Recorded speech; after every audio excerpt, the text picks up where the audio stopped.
आपको बताऊंगा डीएचए के बारे में कंप्लीट डिटेल्स कि काफ़ी स्टूडेंट्स का मेरे पास मैसेज आ रहा था कि सर डीएचए एग्ज़ाम किस तरह से देना होता है, क्या क्या तैयारी करनी रहती है और किस तरह से दुबई या यूएई के अंदर जॉब मिलती है। तो आज की इस वीडियो में मैं आपको कंप्लीट डिटेल बताऊंगा डीएचए एग्ज़ाम के बारे में। तो चलिए वीडियो को स्टार्ट करते हैं। अगर डीएचए के बारे में पूरी प्रोसेस समझनी है तो वीडियो को पूरा एंड तक देखें, वीडियो बिल्कुल भी स्किप ना करें। अगर बिल्कुल भी आप स्किप करते हैं उसकी वजह से आपको कुछ समझ में नहीं आएगा और छोटी सी मिस्टेक आगे आपके लिए प्रॉब्लम बन सकती है, इसलिए वीडियो को पूरा एंड तक देखें। चलिए वीडियो को स्टार्ट करते हैं।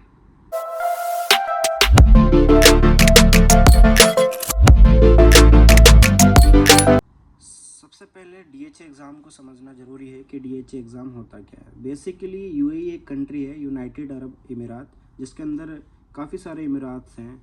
दुबई हो गया, शारजा हो गया, अजमान, रसल खैमा, अबू धाबी।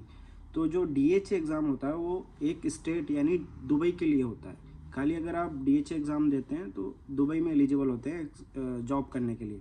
अगर आपको थोड़े अदर डिफरेंट इमिरात जैसे अजमान, रसल खैमा, फुज़ैरा, अगर इनमें जॉब करना है तो आपको लाइसेंस कन्वर्ट कराना पड़ता है।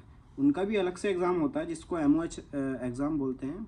लेकिन अगर आप उस एग्ज़ाम को नहीं देना चाहते, वो थोड़ा टफ होता है, तो डीएच एग्ज़ाम देने के बाद आप उसको पैसे दे के कन्वर्ट करा सकते हैं, जिससे आप एमओएच यानी एमओएच वाले एरिया में भी जॉब कर सकते हैं। बात करें डीएच एग्ज़ाम के बारे में तो ये कंप्यूटर बेस्ड एग्ज़ाम होता है जिसके अंदर 150 क्वेश्चन आते हैं। टोटल 150 क्वेश्चन आते हैं, जिसमें डिप्लोमा फार्मासिस्ट को 55% स्कोर करना रहता है और जो फार्मासिस्ट है उसको 60% स्कोर करना रहता है, जो काफ़ी इजी है। लेकिन असिस्टेंट फार्मासिस्ट के लिए काफ़ी इजी है। अगर वो अच्छे से प्रिपरेशन करता है तो विद इन 1 मंथ के अंदर वो एग्ज़ाम दे सकता है और क्वालिफाई कर सकता है।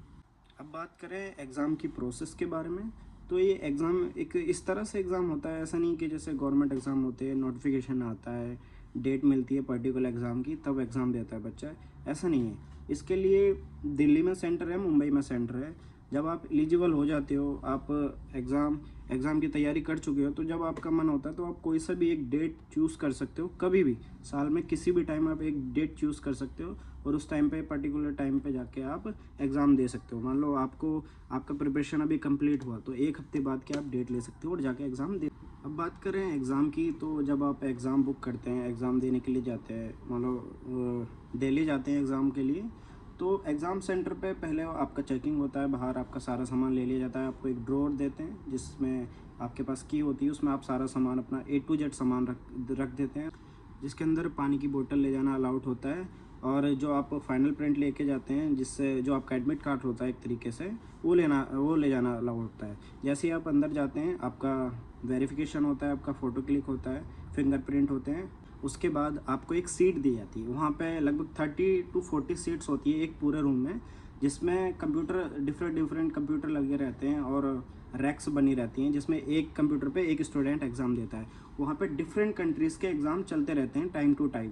जैसे आप एंटर करते हैं, आपकी उनके पास टाइमिंग आ जाती है ऑनलाइन, वहाँ से वो आपकी टाइमिंग देख के कोई भी सीट आपको अलाउ कर देते हैं। वहाँ जाके आपको बिठा देते हैं, आपका सिस्टम वो ऑन करके देते हैं, आपका एग्ज़ाम चालू करके वो दे देते हैं। उसमें वो आपको बता देते हैं इतने टाइम पे आपका एग्ज़ाम चालू हो जाएगा और आपको सारी प्रोसेस वो पूरा समझाते हैं। उसमें कोई टेंशन वाली बात नहीं। बेसिक अगर कंप्यूटर भी आता है ना, माउस चलाना, बस ये सब भी आता है, तो उसकी कोई दिक्कत वाली बात नहीं है। आपके सामने क्वेश्चंस आते हैं। क्वेश्चन किस टाइप के आते हैं?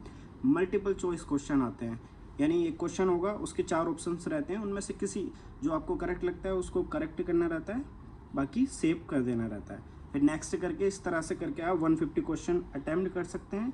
150 क्वेश्चन मल्टीपल चॉइस क्वेश्चन होते हैं और उसमें निगेटिव मार्केटिंग नहीं होती है, जिसमें आप सारे क्वेश्चन अटैम्प्ट कर सकते हैं ईजी। आपको आता है या नहीं आता, पहले वो क्वेश्चन करने चाहिए जो आपको आते हैं, उसके बाद वो करना चाहिए जो आपको नहीं आते, उन पर तुक्का मार देना चाहिए। उसमें से भी कुछ क्वेश्चन सही हो जाते हैं। एग्ज़ाम होने के बाद आपका जो एग्ज़ाम इंचार्ज रहता है, आप उसको बोलते हैं, वो आपका एग्ज़ाम सबमिट करके देता है। रिव्यू देना रहता है अपने शब्दों में कि आपको एग्ज़ाम सेंटर किस तरह से लगा। उसके बाद वो आपको भेज देते हैं। एग्ज़ाम होने के बाद आपका विद इन 2 आवर्स या 3 आवर्स के अंदर आपका रिज़ल्ट आ जाता है। आपकी ईमेल पे जो ईमेल डली रहती है उस पर रिज़ल्ट आ जाता है। उसके बाद आपको पता लग जाता है, वहाँ से कैलकुलेट करके दे सकते हैं कि आप पास हुए हैं या फेल हुए। एग्ज़ाम क्लियर होने के बाद नेक्स्ट प्रोसेस रहता है data flow process. Data flow process के अंदर सारे डॉक्यूमेंट्स आपके चेक होते हैं, यानी डिग्री हो गया या डिप्लोमा हो गया, आपकी मार्कशीट हो गई, और जो आपका एक्सपीरियंस लेटर है 2 साल का मिनिमम होना चाहिए, 2 साल का एक्सपीरियंस लेटर। बाकी आपकी सारी क्वालिफिकेशन की डिग्रियाँ आपकी चेक होती हैं, वो अपलोड की जाती हैं साइट पे। उसके बाद DHA डाटा फ्लो प्रोसेस होता है। डाटा फ्लो प्रोसेस आपका एक बारी पॉजिटिव आता है, उसके बाद आप इधर का जो एलिजिबिलिटी लेटर जिसको लाइसेंस बोलते हैं वो आ जाता है। उसके लिए अप्लाई करना पड़ता है, वो विदिन 2 या 3 डेज़ या मैक्सिमम 5 डेज़ के अंदर अंदर वो आ जाता है। उसके बाद आप DHA के लिए एलिजिबल, यानी दुबई में जॉब करने के लिए आप एलिजिबल हो जाते हैं, ओनली दुबई के अंदर DHA आने के बाद। यहाँ तक की प्रोसेस सिंपल है। बात यदि आपको डिफरेंट एमिरेट्स में वर्क करना है, मान लो अजमान हो गया, शारजा हो गया, या रसल खैमा, फुजैरा हो गया, इनमें अगर आपको जॉब करना है तो आपको MOH में कन्वर्ट कराना पड़ता है। और ये बात ध्यान रखें, जितने भी डिप्लोमा फार्मासिस्ट हैं वो इंडिया से MOH कन्वर्ट करा के हैं, क्योंकि दुबई में DHA फार्मासिस्ट, असिस्टेंट फार्मासिस्ट को जॉब मिलना बहुत डिफिकल्ट है, खासकर फ्रेशर को। एक्सपीरियंस बंदों को एक बार ही मिल जाता है, लेकिन फ्रेशर्स को वहाँ जॉब नहीं मिलता है। कोई भी आपको बोल रहे तो दुबई के अंदर जॉब नहीं मिलता है असिस्टेंट फार्मासिस्ट को ईजिली से। इस तरह से आपका MOH लेटर, फिर आप MOH लेटर में कन्वर्ट कराते हैं, MOH लेटर आ जाता है आपका। MOH लेटर आने के बाद आपको विजिट वीज़ा अप्लाई करना रहता है। विजिट वीज़ा अप्लाई करके टिकट बुक करा के आप इधर आ सकते हैं, जॉब सर्च कर सकते हैं। जॉब इजीली मिल जाती है। उसका तरीका होता है जो कोई नहीं बताता है, कोई एकेडमी वाला बता के नहीं देता है। अगर आप मेरे से कॉन्टैक्ट करोगे तो मैं आपको बताऊँगा जॉब किस तरह से सर्च करनी है। उसके बाद जॉब मिलता है, विदिन 1 वीक के अंदर जॉब मिल जाता है ईजिली, ऐसा कुछ मुश्किल नहीं है।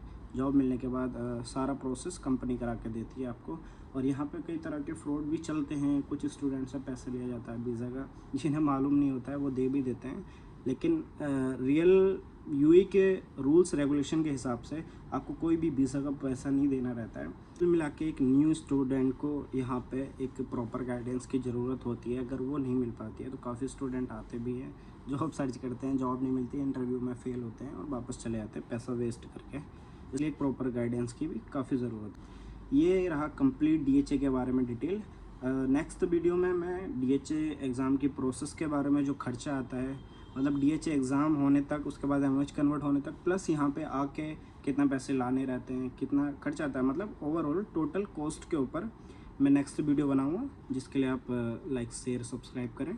नेक्स्ट वीडियो में मैं आपको सारी डिटेल दूंगा कि कितना एक्सपेंस आ जाता है UAE के अंदर आने तक, जॉब सर्च करने तक। इसलिए काफ़ी जो मिडिल क्लास से स्टूडेंट होते हैं इतना बजट नहीं बना पाते हैं, वो खाली एग्ज़ाम को देखते हैं, बाद के एक्सपेंसेस नहीं देखते हैं, जिसकी वजह से आगे चल के उन्हें काफ़ी दिक्कत का सामना करना पड़ता है। इसलिए नेक्स्ट वीडियो में मैं बनाऊँगा पूरा टोटल कॉस्ट के ऊपर कितना खर्चा आ जाता है। उसके लिए चैनल को सब्सक्राइब करें, नेक्स्ट वीडियो के लिए बेल आइकन को प्रेस कर दें। तो गाइस मिलते हैं नेक्स्ट वीडियो में, तब तक के लिए बाय बाय।